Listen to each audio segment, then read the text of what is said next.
I've heard about Section 42 transfers. And since I'm not a conveyancer and I don't deal with that side of life very often, my lovely conveyancers are stuck with that. Don't you want to explain? So for me, but to benefit of the viewers as well, what's this Section 42 transfer thing?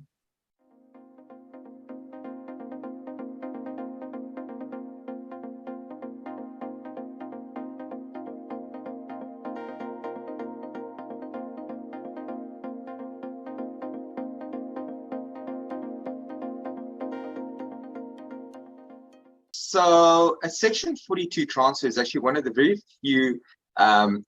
few places that you find that the law and tax meet very directly, and it starts becoming a question of lawyers, tax practitioners, and conveyancers actually coming together to achieve certain results. So this actually merits a nice big conversation. Maybe if people are interested, we can pose questions around this. So Section 42 transfers is the thing around property investors, because they heard about it and there's people that speak about it, and it's basically the process of taking your existing assets and moving them into the correct structure. So I always speak about structuring and making sure that as an investor, you have the right structure that fits your needs, right? It's not a cookie cutter approach. It's like you have needs and you need a structure for your needs. But there's always the problem where I can set up your structure today, but there's residual things that weren't there before because you started in your journey a couple of years ago. So now you're sitting with stuff in the wrong structure or in your personal name or whatever the case is, wherever it's not supposed to be. So the Section 42 is one of the mechanisms that we use where we move certain assets into companies in exchange for shareholding. So in terms of the Companies Act, it's actually an asset for share transfer. And basically the benefit, I probably should have started with this before I bored people with all this detail, but the benefit about Section 42 is because it's an intercompany transaction, you don't pay taxes on it. And that's the big one. So that's the exciting part about it, is people like the Section 42 because they don't pay transfer duty, they don't pay STT, which is securities transfer tax, and they don't pay capital gains tax, right? So we use this mechanism to move the asset into the investment structure and avoid any tax consequences in the move. So that's the upside, good news to everyone, right? There's a way of doing it. There are downsides. And I think this is where sometimes when people read Section 42, they get super excited, but they don't quite see where the downsides are. So bear in mind, Section 42 doesn't mean that you don't pay tax. It just means that you defer the payment of tax. So at some point or another, somebody's going to pay tax. So you get this into your investment structure and you just halt the payment. But when this property gets sold at some point or another, it's going to get sold by looking at the original cost that you acquired it for right at the beginning.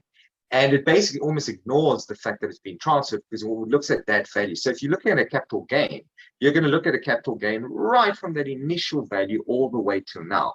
So yeah, there are upsides, but you do need to understand the downsides. And that's kind of part of the wealth planning conversation. So I think that kind of answers it. But yeah, I mean, I normally get many questions on it. So I suppose, yeah, we'll take it from there. Maybe next week there'll be something else. I'm glad you say it like that, because I always say to everybody, if you're not going to pay tax ever on something, it's probably illegal.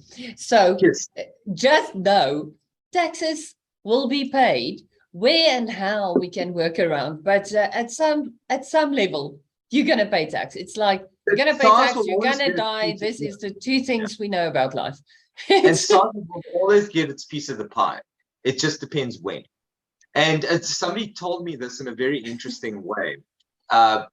So remember, SARS promotes certain things like claiming input tax and Section 42s and stuff like that. SARS is effectively also in the business of making sure that taxpayers stay in the country, that we pay our taxes. That's why SARS can't just go charge whatever tax rate it wants. The reality is it needs to be competitive because we live in a world where countries compete with each other on that basis. So we need to bear in mind that things like this are there. It's not like, oh, it's not a loophole. SARS does it because people need that incentive to be able to do an asset for share and not have to pay tax on it. So SARS understands that certain basic needs are there for business people.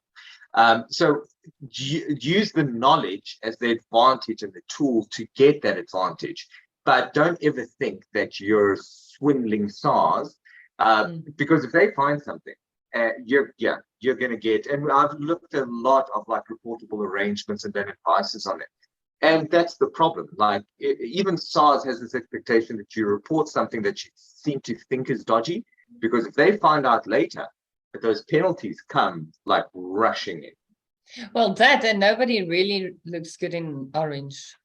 Yeah, exactly.